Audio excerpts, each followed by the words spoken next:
Today, we're diving deep into a fundamental, often pretty tense relationship that sits right at the very heart of democratic societies. You mean the dynamic between executive power and the free press? Exactly. And while this tension is, widely recognized as a cornerstone of any truly functioning democracy, recent global events have revealed some, frankly, deeply concerning shifts in how this delicate balance plays out. It feels like we're seeing more governments, regardless of their stated ideology, actively trying to control the narrative. Or even more starkly, suppress dissent. Right. And it's a critical area to explore because this isn't just some abstract constitutional principle, it's playing out in real time. Yeah, it impacts how information actually reaches us, how accountability is maintained. And ultimately, the very health of our public discourse and, the structures that uphold it. Absolutely. So our mission in this deep dive is to meticulously unpack the intricate ways executive authorities, both here in the U.S. and internationally, have increasingly used various tactics to retaliate against. And really restrict critical media. We want to go beyond the headlines, dissect the precise mechanisms, the often, let's be honest, thinly veiled justifications. And the profound implications these actions have for what we call the marketplace of ideas. Think of it as peeling back the layers, understanding the practical application of constitutional law, the mechanics of political power, the historical and philosophical underpinnings. All the systems and structures. Exactly. For those of you who find yourselves drawn to analytical systems, cause and effect, the underlying logic of how societies work, this offers a really crucial lens for viewing the contemporary world. Understanding these dynamics is absolutely critical. It helps you discern the true state of our information environments. And by extension, the health of democratic institutions, both here at home and across the globe. It lets you see the patterns that might otherwise look like just isolated incidents. So what's our journey today? Well, we'll start by meticulously examining a pivotal U.S. case, what we're calling the AP ban saga, to really grasp the interplay of executive action and judicial response. A real flashpoint. Then, we'll broaden our lens to other, often more subtle, forms of press restriction right here within the U.S. Okay. Before leaping across borders to explore some striking global parallels. Countries like India, Hungary, Turkey. Seeing how similar tactics play out elsewhere. Right. And finally, we'll connect all these threads to understand that enduring chilling effect these actions produce. We'll scrutinize the official justifications versus the undeniable reality of what's happening. And wrap up with the broader context. Declining press freedom, the role of constitutional protection. Precisely. It's a journey that really culminates in that broader understanding. So let's delve in. Okay, so our first stop plunges us into what became a truly direct confrontation. The AP ban saga. In early 2025, the Trump White House ignited a significant press freedom showdown. They directly barred Associated Press journalists from presidential events. And this wasn't random. It wasn't arbitrary. Not at all. It was clear, direct retaliation for a specific editorial choice the Associated Press made. AP's refusal to adopt President Trump's preferred renaming of the Gulf of Mexico to Gulf of America in its stories. They just kept using the traditional name. The universally recognized name. Simple as that. And what's crucial to understand here is the nature of that retaliation. How exactly did they respond? Well, White House aides didn't just, complain. They directly revoked AP reporters' access to absolutely key news-gathering opportunities. Like what specifically? Okay, so this included being excluded from Oval Office press sprays. Those brief, often unfiltered moments where reporters can shout questions directly to the president. Huge for getting direct quotes, sensing the mood.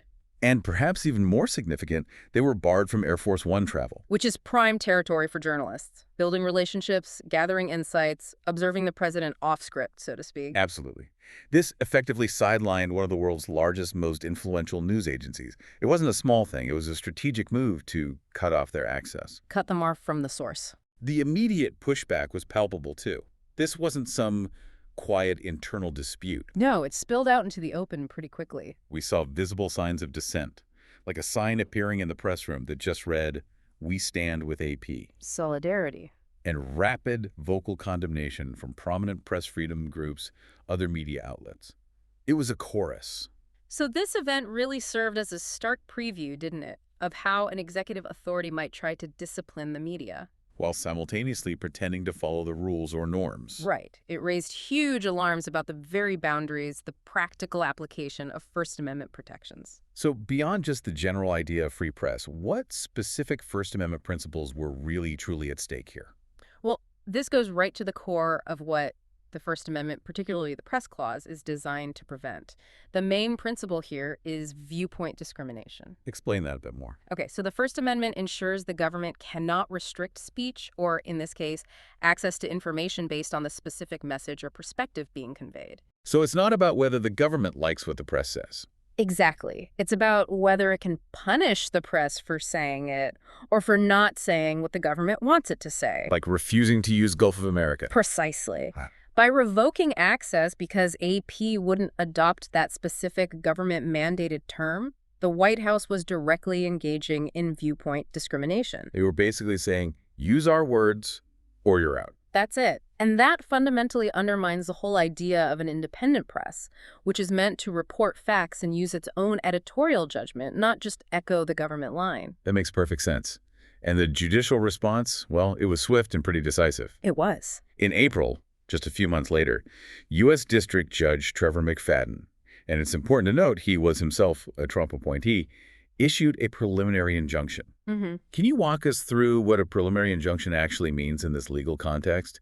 It's not the final word, but it's powerful, right? Think of it like a legal pause button. It's a temporary but legally binding order from a court early in a lawsuit. The judge is essentially saying, hang on, this looks very likely unconstitutional. We need to stop it now while we figure it out, because waiting will cause real, irreparable harm. So it suggests the plaintiff AP here has a good chance of winning. A strong likelihood, yeah. Mm. It's granted when the court believes they'll probably win on the merits, so not the final judgment, but it puts an immediate halt to the challenge action, the exclusion, while the full case moves forward. And McFadden's ruling, it really didn't mince words. No, it was very clear. He wrote, and I'm quoting him directly, under the First Amendment, if the government opens its doors to some journalists, it cannot then shut those doors to other journalists because of their viewpoints. The Constitution requires no less. That's about as unambiguous as it gets. And he didn't stop there. He called the White House's exclusion of AP brazen viewpoint discrimination. Brazen. That word choice is significant. And said it caused serious harm to AP's news gathering. What does that brazen and serious harm tell us about how the judge saw the government's actions? It tells us he saw it as a clear, overt violation, not some subtle legal point. Brazen suggests an audacious, almost shameless disregard for established constitutional principles. Okay. And the serious harm part is critical legally. That's often needed for an injunction. AP's journalists gave powerful testimony.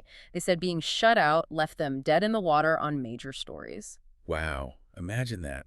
A huge story breaks, and you just can't get access. Exactly. It's not just inconvenience. It's directly stopping them from doing their job, from informing the public. And here's where it gets really insidious. That chilling effect. Ooh, yes. McFadden noted this situation rapidly led to a chilling effect, where other reporters started to temper their questions for fear of reprisal. It's a huge consequence. Can you help us visualize this? If you think about the flow of information, how does the government trying to filter it based on content, like here, implicitly shape what other journalists do, even if they aren't the direct target? Okay, let's try a conceptual diagram. Imagine the White House as a central hub of information. News flows out to the public through different channels of the press. Got it. The First Amendment is like a fundamental safeguard, making sure those channels, those conduits, operate freely. The government shouldn't be installing a viewpoint filter that blocks or changes the flow based on content. Ideally, it's an unhindered, diverse flow. Okay, makes sense. In the AP ban saga, the White House tried to install a very explicit filter. They basically said, don't use Gulf of America, and your conduit, AP's access, gets shut down. Right. Now, the crucial part is what happened to the other conduits, the other reporters. They saw AP get shut off. They watched it happen. Exactly. And that observation creates psychological pressure. If the government can shut down AP for terminology, other reporters start thinking, maybe consciously, maybe not, what if I ask a tough question? What if I use a word they don't like? Will my access get cut? The fear of reprisal. Precisely. The government doesn't need to tell every reporter what to say. The threat, shown by what happened to AP, acts as this invisible force. It causes those other conduits to self-regulate. So they might soften their questions. Or temper their tone, yeah. Not because they're ordered to, but because they fear losing their access to that central hub. This self-censorship, this tempering, that's the chilling effect. It's insidious. The government gets its way without formal censorship. Right. It shapes the narrative by instilling fear. Bruce D. Brown from the Reporters Committee for Freedom of the Press really hit this, saying the judge's order recognized the White House can't pick and choose who gets to cover it and how. It was a victory, but that chill was already in the air. Yet, as you mentioned, this wasn't the end. It became a kind of cat and mouse game. The administration didn't just roll over. The Trump administration quickly appealed the ruling, and a panel of the D.C. Circuit actually stayed the injunction. Which means It paused the judge's order, allowing AP's exclusion to continue while the appeal was heard. That's a big deal. It negated the immediate relief. So what was the rationale there? Why did the appellate judges agree to pause the injunction? Well, this is where it gets into tricky legal interpretations. The two appellate judges, both Trump appointees, by the way, accepted the White House's argument Which was? that these specific press events, the Oval Office sprays and Air Force One travel, were somehow the president's personal domain. Personal domain. How does that work? Their reasoning suggested that in these very limited spaces, viewpoint-based admittance might be okay, like carving out an exception. So basically, these aren't traditional public forums. They're more like private invitations from the president, and he can choose his guests. That seemed to be the gist, but the dissenting judge strongly disagreed. What do they say? They blasted this argument as a novel and unsupported carve-out from established First Amendment principles. Saw it as creating a new loophole, essentially. Exactly. A way to make the president immune from First Amendment constraints in these specific contexts. This legal back and forth really shows how even fundamental rights can be debated and reinterpreted, especially when the executive is pushing hard. A real fight over the boundaries. And it wasn't just legal maneuvers. The White House acted quickly with tactical responses on the ground. Okay, what happened next? Just a week after Judge McFadden's initial decision, April 15th, they eliminated the press pool's permanent wire service seat. The one historically held by AP and Reuters. Right. They replaced it with a second spot for other print outlets. Now, officials claim neutrality, but everyone immediately understood this rule change as targeting the AP. The timing makes it pretty obvious. An AP spokesperson said they were deeply disappointed that the administration has chosen to restrict the access of all wire services, rather than reinstate the Associated Press. And the Correspondents Association president condemned it bluntly as retaliation. So how does this demonstrate the administration's ability to strategically use rules and credentialing as weapons? Oh, it's a textbook example of procedural manipulation, using rules as a weapon while claiming legitimacy. How so? When they eliminated that permanent wire service seat, it wasn't random. It was a highly targeted response to the court order that would have put AP back in. So they couldn't directly ban AP because of the injunction? Though the stay allowed it anyway, so they changed the rules of the game to get the same result. If the court says AP gets a wire service seat, we'll just get rid of that seat. Exactly. It shows how an administration can exploit credentialing and access controls as weapons. They control who gets in, where, under what rules. And they can change those rules. They can craft new policies, change old norms, interpret rules in ways that look neutral but are perfectly designed to punish outlets they don't like. It's a subtle way to bypass the courts. And very effective, all while insisting it is simply enforcing neutral policies. It's a stark reminder of how fragile press freedoms can be without constant vigilance. The executive has immense power over access. So just to quickly recap where we are after about 5 minutes here. This AP saga really kicked things off. Right. We saw direct retaliation for an editorial choice the Gulf of Mexico naming. Then a swift judicial pushback. An injunction citing brazen viewpoint discrimination. But followed immediately by an appeal, a stay, and these procedural workarounds like changing the pool rules. Setting the stage for understanding these broader tactics.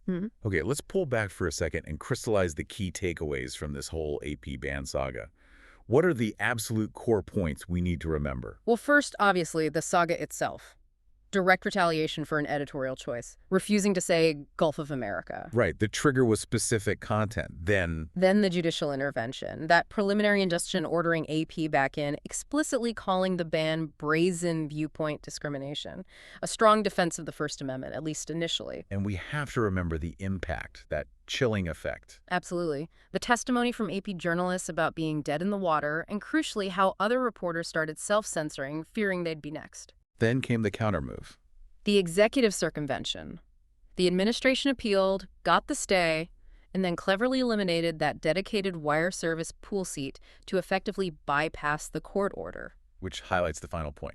Weaponized access. It perfectly illustrated how credentialing, pool rules, access controls, they can all be used as tools for punishment, even while claiming it's just neutral policy enforcement. #2.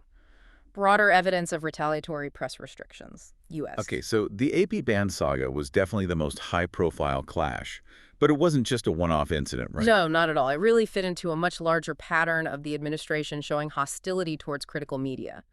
So let's delve into some of that broader evidence of retaliatory press restrictions here in the U.S. We can start with what you called redefining the press pool to exclude critics, this systematic shift. Right. In February 2025, the White House quietly took over selection of press pool participants. They actually wrestled that role away from the Independent Correspondents Association. That's a huge deal historically. Explain why. What's the significance of the Correspondents Association role?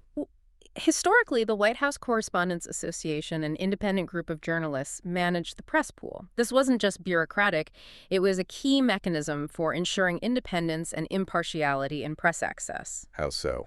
By letting journalists select their own pool representatives, it minimized the risk of the White House cherry-picking friendly reporters or shutting out critical ones. It acted as a buffer. Safeguarding the integrity of news gathering. Exactly. So when the White House took over selection, it undermined that long-standing independent setup. It removed the buffer and put control over access squarely within the executive branch itself. Removing an impartial gatekeeper, replacing it with a partisan one. Essentially, yes. And the consequences for AP were immediate. AP, traditionally a permanent pool member, suddenly found itself excluded after this change. Then, by mid-April, as we noted, the administration axed that dedicated wire service slot entirely. The timing is just critical here, isn't it? It came right as AP was supposed to rejoin under that court order. The timing makes the intent unmistakable. Officials might claim it was a mere structural tweak, but it clearly wasn't. These changes broke with decades of White House practice. They were widely seen as ad hoc rules, specifically designed to keep an unwelcome news organization at bay. So when you make a structural tweak, right after a court tells you to do something you don't want to do, and the tweak magically achieves the opposite. It's not a neutral policy change, it's a tactical maneuver. It shows exactly how rule changes can serve as cover for viewpoint-based exclusion. It's that legalistic manipulation again. We're not banning you, we're just changing the rules, and oops, you don't fit the new rules. Precisely. Designed to punish dissent while claiming neutrality. And it wasn't just about access to the building. There were also significant threats to public media, basically using money as a weapon. The financial bludgeon, yeah. On May 1st, 2025, President Trump issued an executive order. The title was quite something. Ending Taxpayer Subsidization of Biased Media. Wow. Subtle. It specifically directed the halt of all federal funding to NPR and PBS. Now, the administration framed this as cost-saving, fighting biased content. But what was the widespread interpretation? The cost-saving or anti-bias framing was largely seen as a thin veil, frankly. So what was the real interpretation? The reality, as widely seen by press freedom advocates and observers, was that this was direct punishment for independent journalism. Why? Because they'd carried reporting the administration didn't like. Essentially, yes. Both NPR and PBS have a history of in-depth, often critical reporting. While lauded for neutrality, their investigations or detailed factual reporting might naturally run counter to the government's preferred narrative sometimes. Oh, the executive order felt punitive. It came across not as genuine fiscal responsibility, but as a punitive strike against outlets known for independent, non-commercial journalism, hitting them where it hurts their funding. And this wasn't just talk. It escalated into a serious legal and legislative fight. Right. It moved beyond just the order. A coalition of public radio groups sued immediately, arguing the order violated the First Amendment by retaliating for editorial viewpoints. A direct constitutional challenge. And then Congress, aligned with the president at the time, followed through. By July, they rescinded over $1 billion in public media funding. A massive blow. This has profound implications for that marketplace of ideas, doesn't it? Oh, absolutely. This move directly undermines the marketplace of ideas by threatening to eliminate a vital source of independent, non-commercial journalism. Explain that marketplace concept again. It's a foundational idea in First Amendment thinking that truth emerges from the free, open competition of ideas. For that market to work, you need diverse voices, diverse perspectives, diverse sources. And public media provides one of those diverse sources. Yes, NPR and PBS often fill a unique niche. They do in-depth reporting, cultural programming, investigations that commercial outlets driven by ad revenue might not prioritize. So attacking their funding isn't just about saving money. No, it's seen as attempting to remove a significant, often critical voice from that marketplace, distorting the information landscape. The message seems pretty clear. Unmistakable. Criticize the government and your funding is at risk. This defunding campaign was effectively an attempt to cow the press, stifle critical viewpoints. It's another form of retaliation, just thinly veiled as policy. The financial bludgeon, as you said. Exactly. And beyond these big headline incidents, there were lots of other credentialing clashes, right? Creating this kind of pervasive climate of uncertainty for journalists. Yeah, the weaponization of credentials became a recurring, more low-key theme, but just as damaging in some ways. Can you give us some specific examples? How did this play out day to day? Well, it wasn't always as dramatic as banning AP. The administration would sporadically deny or revoke access for individual reporters who drew its ire. For specific stories or questions? Often, yeah. Veteran journalists from outlets deemed unfriendly might suddenly find themselves left off event invite lists or blocked from press gaggles. With no clear reason given. Often just nebulous explanations. Imagine being a White House reporter suddenly shut out of a key briefing with no real recourse. That's incredibly frustrating and professionally damaging. There was one reported instance of a critical columnist whose annual press pass renewal got held up for months. The reason given: security vetting. Monks. Yeah, it only got resolved after public outcry drew attention to it. These weren't isolated. They were part of a pattern creating uncertainty. Bureaucratic intimidation. So what was the practical effect of this climate of uncertainty on reporters? How did it change things on the ground? The practical effect was a palpable sense of fear, leading to self-censorship. Many reporters voiced concerns, maybe not always publicly, that asking tough questions or using verboten terminology could result in professional repercussions. What kind of repercussions? Anything from losing coveted pool rotations, those limited slots at events, to being completely shut out of briefings. For a journalist, access is everything. Losing it means you can't do your job. And this reinforces that deterrent effect we saw with AP. Absolutely. AP's experience sent ripples through the press corps. AP's Zeke Miller observed a softening of the tone and tenor of the questions from colleagues. Meaning journalists started pulling their punches. Consciously or subconsciously, yeah. Moderating their approach, maybe phrasing things more gently, avoiding certain topics, just to avoid the fate that befell AP. It's that insidious pressure again. It instilled fear that access was contingent on keeping coverage in line. And that's a direct challenge to the First Amendment's core promise of an uninhibited, robust press. Erosion by intimidation. The unspoken threat becomes as powerful as an explicit order. Okay, about 10 minutes in now, let's just quickly summarize the different ways press restrictions were happening in the U.S., beyond just the AP ban itself. Sure. So we saw the White House taking control of the press pool selection away from the Independent Correspondents Association, breaking decades of practice. A clear grab for control over access. Then the financial threats, the executive order and congressional action aimed at defunding NPR and PBS, framed as fighting bias but widely seen as punishment. Using the power of the purse. We also saw the weaponization of credentials, individual reporters facing denial or revocation of access, creating that climate of uncertainty and fear of professional consequences. We need to. Leading to self-censorship, that fear of retaliation causing a softening of journalistic inquiry, that pervasive chilling effect. And underpinning it all was the use of these seemingly neutral ad hoc rules. Exactly. New policies, procedural tweaks that were often just pretext, designed specifically to punish outlets the administration didn't like. All right, let's consolidate those broader U.S. restrictions into a quick list. Key mechanisms beyond the AP ban. Okay. First, pool control. The White House wrested control of press pool selection from independent bodies, a major break from past practice. Got it. Second. Funding threats. The executive order and the subsequent congressional action seeking to defund public broadcasters like NPR and PBS, citing bias. Third. Credential weaponization. Sporadic denial or revocation of individual reporters' access, creating that climate of uncertainty and fear of professional harm. Fourth. Self-censorship. The inevitable result. Fear of retaliation led to that observed softening of journalistic inquiry, the pervasive chilling effect. And finally, Ad hoc rules. How new policies and procedural tweaks were often just pretextual covers, specifically designed to punish disfavored outlets or reporting. now what's really fascinating and maybe alarming is that the United States wasn't some isolated case here. No, sadly not. Officials retaliating against media under the guise of enforcing rules. This is happening globally. It really speaks to a kind of transnational playbook of suppression, doesn't it? It absolutely does. You see this common theme, a set of strategies that powerful executives use to control narratives, no matter the country. Using tax codes, regulatory bodies, penal laws. Right. Finding ways to hit back at the press while insisting they're just upholding rules or national sovereignty. The methods might vary slightly in how overt they are. But the underlying goal, suppressing dissent, controlling information, seems the same. Exactly. Let's look at some examples, starting with India under Prime Minister Modi and their use of tax surveys. Right. February 2023. Indian authorities launched sudden tax raids on the BBC's offices in New Delhi and Mumbai. And the timing was interesting. Crucial, really.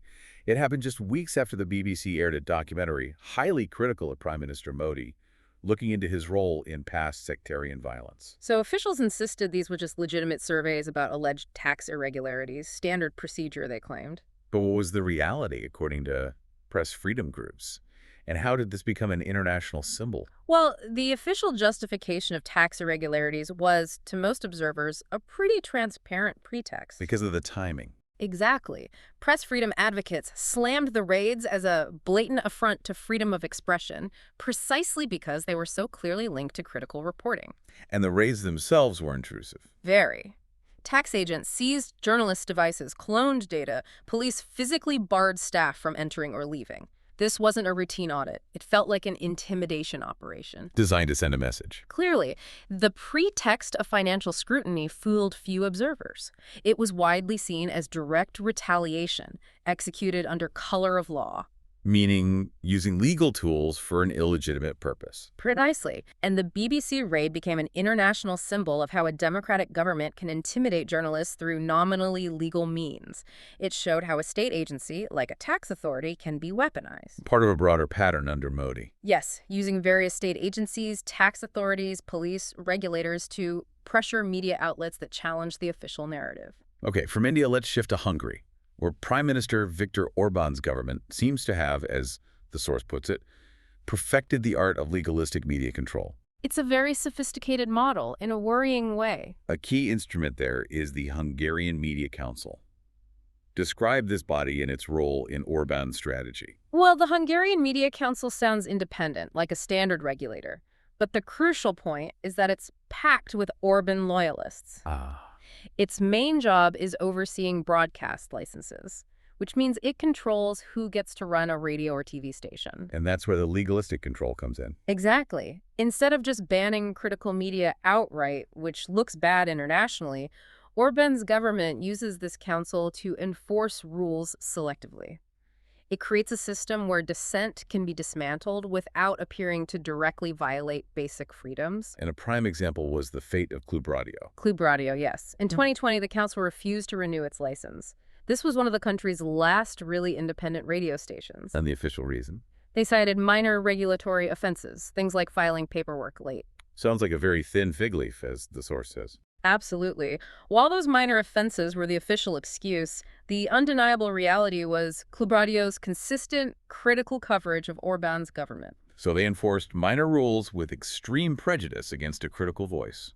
Precisely. The council effectively silenced a prominent opposition voice, forcing the station off the airwaves, though it now streams online. And the courts backed this up. Chillingly, yes. Hungarian courts upheld the non-renewal.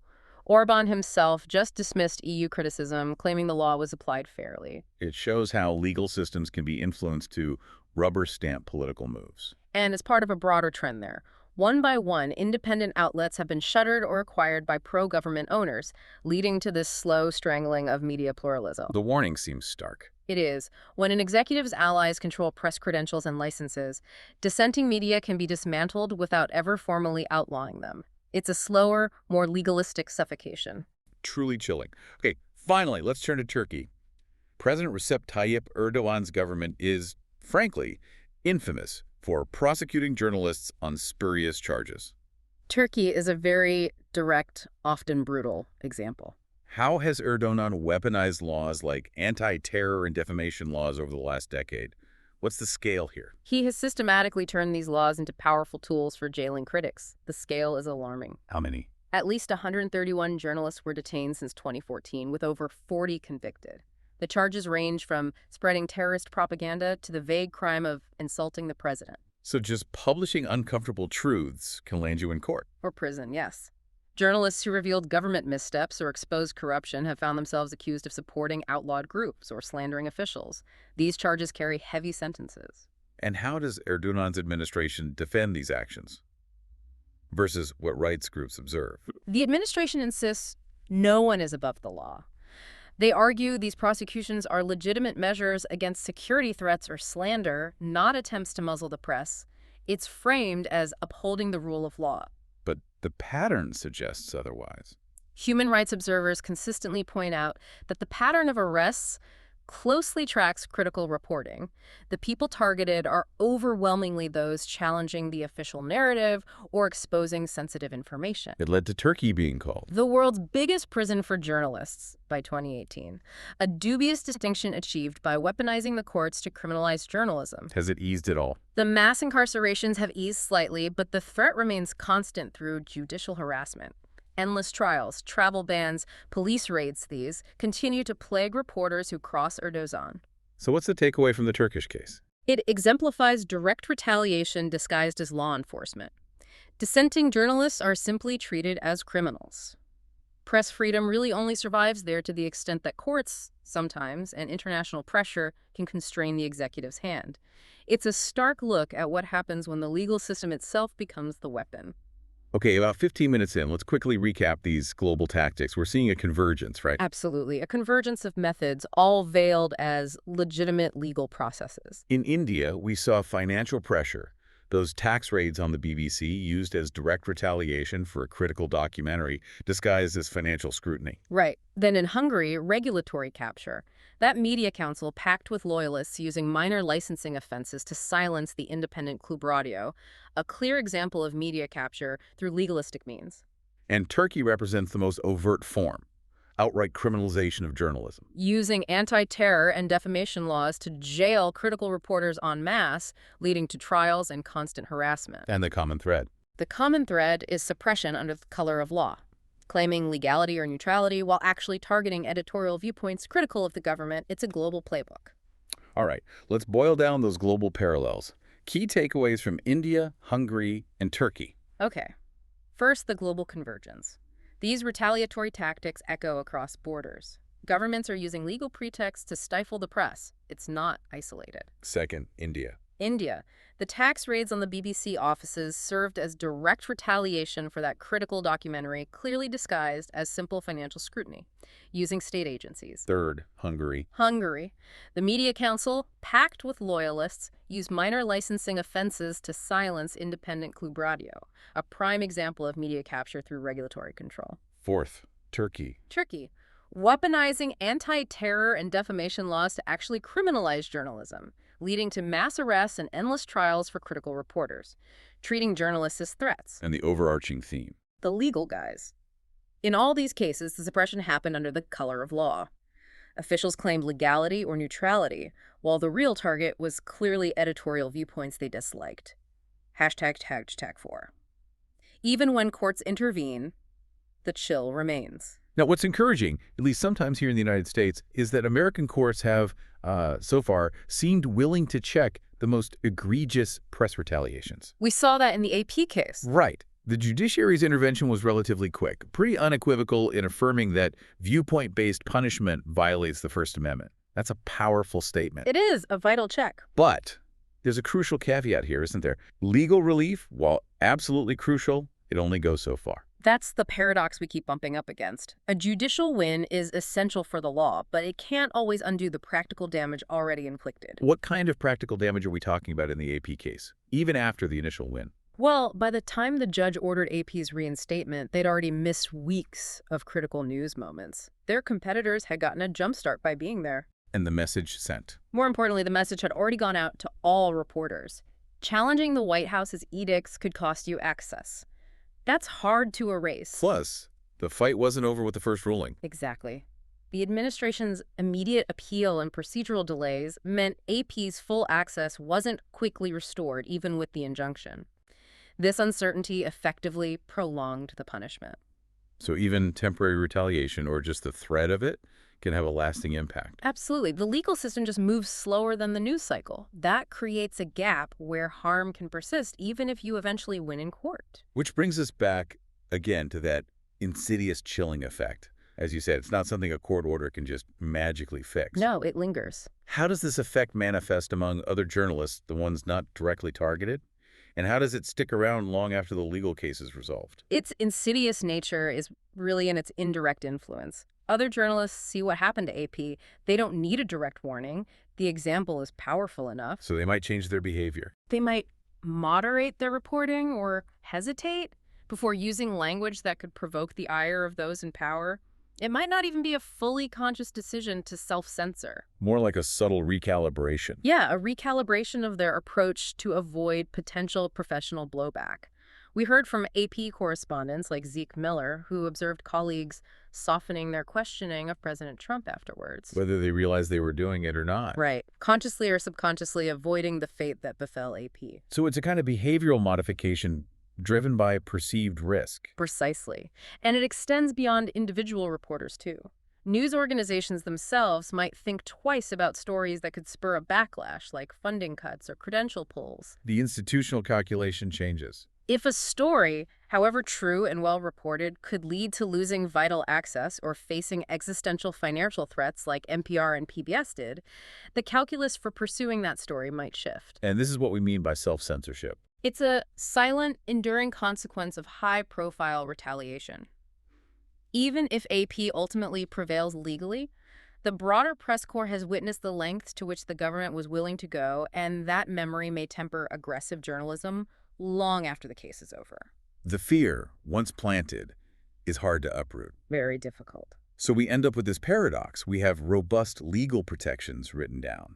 But the practical day-to-day freedom of the press can still be eroded through intimidation and example. It really emphasizes that First Amendment rights, to stay truly vibrant, need more than just favorable court rulings. They require constant vigilance and a willingness from journalists and news organizations to resist intimidation, even when it's risky. It's not just about winning the legal battle. No, it's about winning the war for the spirit of independent journalism. As one judge in the AP dispute eloquently put it, there's no sensible understanding of the role of a free press that lets government gatekeepers condition access on obedient speech. The task, then, is ensuring that understanding prevails in practice. Making sure that even when officials push the boundaries, journalists don't back down from holding power to account. It's a continuous struggle to uphold the spirit, not just the letter, of the First Amendment. Okay, around the 20-minute mark, let's quickly underscore this critical difference between legal victory and practical reality. Right. The main point is that even when courts uphold constitutional rights, like in the AP case initially, the chilling effect can still erode press freedom. Legal relief doesn't fully undo the damage or erase the fear. Exactly. And procedural delays, appeals, they can prolong the punishment and uncertainty, magnifying that chilling effect. The intimidation works, even if it's ultimately deemed illegal. So looking back at this section, what are the essential points about the limits of courts and the persistence of the chill? Okay, first, legal limitations. Judicial victories, while absolutely crucial, they can't fully undo the practical damage or erase that chilling effect. Right. Second, prolonged punishment. Appeals and procedural delays can extend the impact of the initial retaliation even after an injunction is issued. The uncertainty itself is a tool. Third, Journalist self-censorship. The fear of professional repercussions, losing access, funding cuts, leads reporters to temper questions and news organizations to perhaps reconsider critical stories. fourth, Erosion of freedom. Hmm. This intimidation and the power of example erode the practical freedom of the press, even if the robust legal protections still exist on paper. And finally, Constant vigilance. It underlines that vibrant press freedom demands more than just favorable legal judgments. It requires continuous resistance against intimidation from journalists and institutions alike. Hashtag 5. Official justifications versus reality. now, what seems to tie all these examples together, whether we're talking US, India, Hungary, Turkey, is the way executives consistently try to defend these press restrictions. They use rationales that sound Well, benign, plausible deniability or attempts at it. but when you scrutinize them, these justifications really tend to crumble. Let's start by laying out the administration's official claims for their actions, specifically in the US cases we discussed. Okay. The primary claim you often heard was, we're combating misinformation and enforcing neutral standards. How do they apply that? Well, White House officials argued that requiring official terminology like Gulf of America or restructuring press pools were just content-neutral efforts for accuracy, for fairness. They claimed AP was denied special access Yeah. for refusing to follow policy. Right, refusing to follow what the president deemed lawful policy. And in the case of public broadcasting, the funding cuts for NPR and PBS were framed as measures of fiscal responsibility and removal of bias. Implying NPR and PBS weren't neutral, so they didn't deserve subsidies. Exactly. These justifications sound legitimate on the surface, invoking accuracy, fairness, fiscal prudence. But the reality, as we've discussed, paints a very different picture. These were, in fact, content-based retaliation in disguise. Without exception, it seems, these actions were triggered by specific coverage and viewpoints that the government disliked, not by neutral application of rules. Can you elaborate on why the AP ban specifically was such a textbook example of viewpoint discrimination, and why the Supreme Court calls this type of discrimination especially invidious? Sure. The AT ban was textbook because AP was banned explicitly because of its words. Its choice of terminology, Gulf of Mexico over Gulf of America. That's the absolute core of viewpoint discrimination. The government targets speech based on its message or perspective. And why is that considered so bad invidious? The Supreme Court deems it especially invidious because it fundamentally undermines the whole purpose of free speech.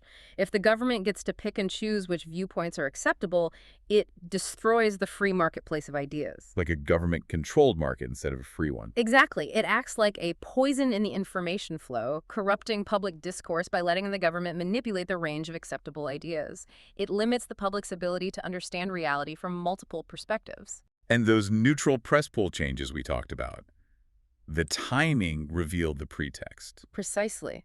The fact that the neutral changes only came after AP won that court order forcing reinstatement, that screams pretext. It wasn't proactive policy, it was reactive maneuvering. Right. Selectively barring a major wire service for its editorial judgment is classic retaliation, not a good faith application of standards. And similarly, defunding public media for alleged bias was clearly a punitive strike against outlets known for independent reporting. Outlets targeted for their very independence. Exactly. So the pattern seems clear. The justifications were post hoc and pretextual, made up after the fact to cover the real reasons. And the federal court, in the AP lawsuit, actually saw through the ruse. They granted relief swiftly. And noted the case law was uniformly unhelpful to the White House's position. That phrase, uniformly unhelpful, is powerful legal speak. It means there was basically no legal precedent supporting the White House's argument. Because the First Amendment is clear on this. It is. The First Amendment does not allow the government to impose its approved vocabulary or viewpoint under the guise of enforcing neutrality. Claims of combating misinformation cannot excuse suppressing truthful journalism that merely doesn't toe the party line. The speed and force of that judicial response really underscore the point. Yes, they highlight that the administration's reasons weren't seen as legitimate. They were viewed as transparent attempts to retaliate and rightly deemed unconstitutional. It's a clear affirmation against such viewpoint discrimination. All right, about 25 minutes in, let's reinforce that core disconnect between the official story and the underlying reality. Okay.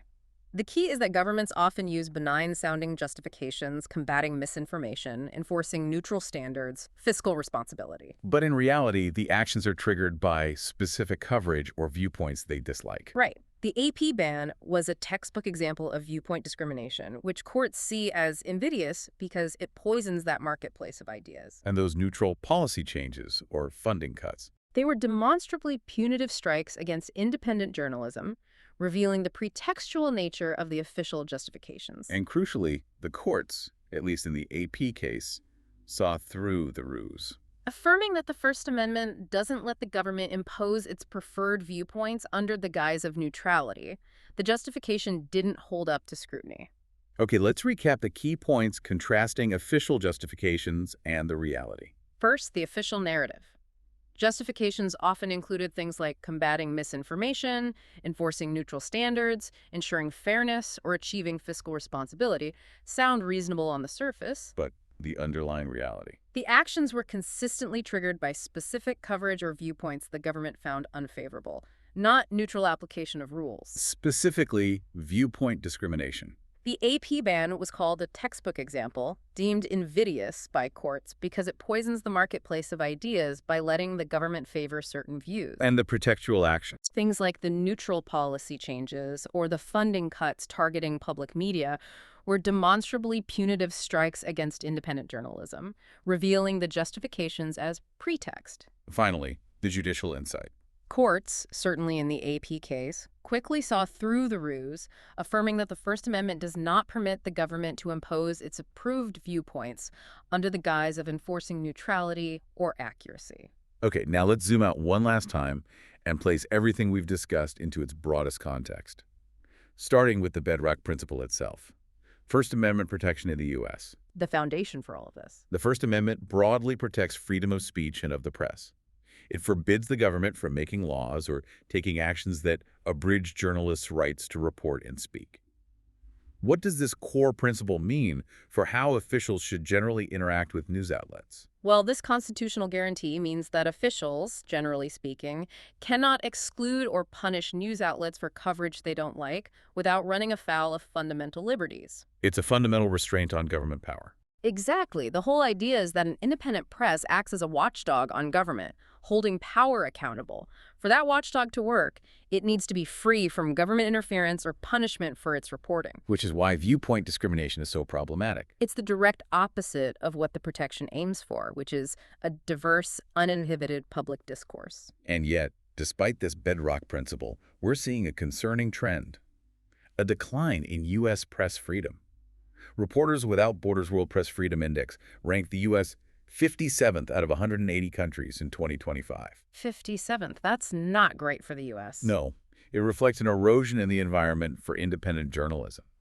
What factors are contributing to this decline, and why is it being called the first prolonged press freedom slide in modern U.S. history? It's a stark ranking. Several factors are playing into it. There's been a noticeable drop in public trust in the media overall. Which can make it easier for governments to act against the press. Potentially, yes. Less public backlash. American journalists also face increasing harassment, both online and sometimes physically, and a growing number of legal threats, lawsuits, subpoenas. So it's a multifaceted problem. Right. These factors, combined with the kind of executive action that we've been discussing, create a much more hostile environment for journalists to operate in. And why prolonged slide? It's called the first prolonged slide in modern U.S. history. Because, historically, despite bumps, the trend in the U.S. had largely been towards expanding press freedoms. This current trajectory feels like a significant, sustained departure from that path. More systemic erosion, not just isolated incidents. A shift in the underlying system itself. Seems like it. And former President Donald Trump played a particularly significant role in this U.S. press freedom decline. He was, after all, elected to a second term after regularly demonizing the press, even threatening to open up libel laws. Making it easier to sue news outlets. How did his actions in office specifically politicize or weaponize government powers against the media? His role was pivotal, no question. He didn't just criticize. He actively demonized the press, famously calling them enemies of the people. That rhetoric created an atmosphere of distrust and hostility. And in office. He followed through by seeking to politicize or weaponize government powers against the media. We saw attempts to reshape regulatory bodies like the FCC in ways that could potentially restrict critical outlets. We saw the direct banning of the Associated Press from the White House, as we detailed. Undermining institutions, too. Yes, undermining institutions like the U.S. Agency for Global Media, which supports journalistic independence abroad. These actions were a sharp departure from past norms. Press watchdogs warn they set up a potential crisis for American journalism by eroding the institutional and cultural safeguards that normally protect press freedom. Showing how executive intent can really impact established systems. Absolutely. And this brings us back one more time to that most egregious violation. Viewpoint discrimination. It is unequivocally forbidden under First Amendment jurisprudence. No gray area there. Why do courts regard it as so egregious? And how does this principle specifically apply to press access? Courts see it as egregious because it fundamentally destroys the free marketplace of ideas. The First Amendment isn't just about letting people talk, it's about fostering a robust exchange of diverse ideas, letting truth emerge from competition. And viewpoint discrimination stops that. If the government can pick and choose which viewpoints are okay, it becomes the arbiter of truth. That's totally contrary to a free society.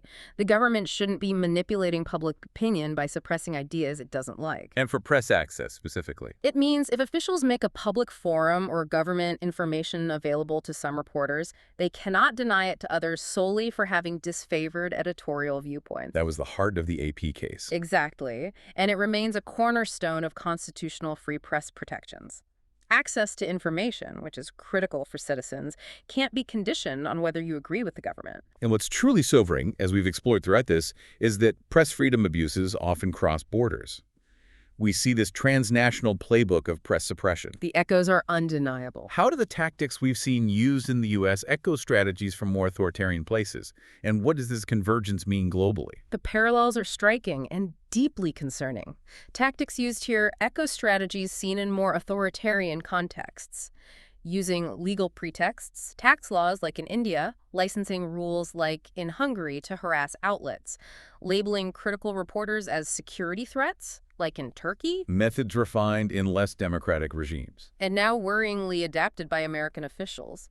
This convergence means that defending the First Amendment at home is also part of the larger global fight for free expression. It's not just a domestic issue anymore. Not at all. When a powerful democracy like the U.S. starts mirroring tactics from autocratic states, it doesn't just undermine its own values, it sets a dangerous precedent internationally. So maintaining a vibrant watchdog press here is vital. It's vital for democracy domestically, obviously, but also crucial for setting an example internationally, especially as anti-press sentiment seems to be gaining ground worldwide. It really is a global showdown over information integrity. Okay, final recap. Let's hit the baseline facts and the big picture context. All right.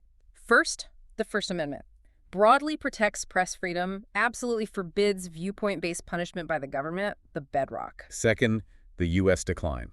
Ranked 57th globally in press freedom in 2025, reflecting an erosion due to decreased trust, increased harassment, and legal threats against journalists, a prolonged slide. Third, Trump's influence. Played a key role by demonizing the press and politicizing government powers against the media, departing from norms and setting up a potential crisis, according to watchdogs. Fourth, viewpoint discrimination. Unequivocally forbidden by the First Amendment, allowing it destroys the free marketplace of ideas. It's seen as an egregious violation. And finally, the global parallels. U.S. tactics unfortunately echo those used in more authoritarian contexts using legal pretexts, intimidation. It underscores a shared transnational playbook of press suppression. Defending freedom here matters globally. #tagged, tag outro. So as we wrap up this deep dive, it's really clear that this intricate dance between executive authority and press independence, it's playing out with increasing intensity, both here in the U.S. and globally. Yeah, we've seen how governments are getting maybe more refined in their methods to manage, manipulate, or sometimes just outright restrict information flow.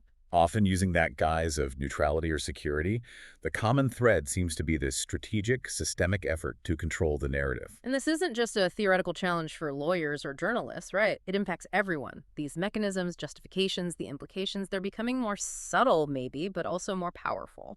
Understanding these systems of control is just crucial for anyone who values an informed public sphere. Yeah. So this raises an important question for you, our listener, to think about. As executive powers around the world refine these methods, managing, manipulating information, often claiming neutrality, what's the ultimate cost?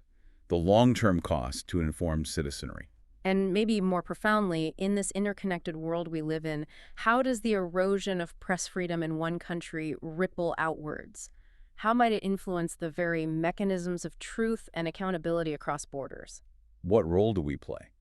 As individuals seeking knowledge, seeking understanding, what role do we play in safeguarding the foundations of a truly free exchange of ideas? And maybe just as importantly, how do we even discern the subtle signals of these challenges in the huge landscape of information we face every day? We'd really encourage you to consider how these patterns might show up in other areas you follow, or maybe explore some of the specific legal texts, historical accounts, or philosophical writings about press freedom and constitutional checks and balances. The more deeply we understand these systemic pressures, the logical consequences they entail. The better equipped we all are to navigate this complex information environment we're in. Thank you for joining us on this deep dive. We look forward to exploring more with you next time.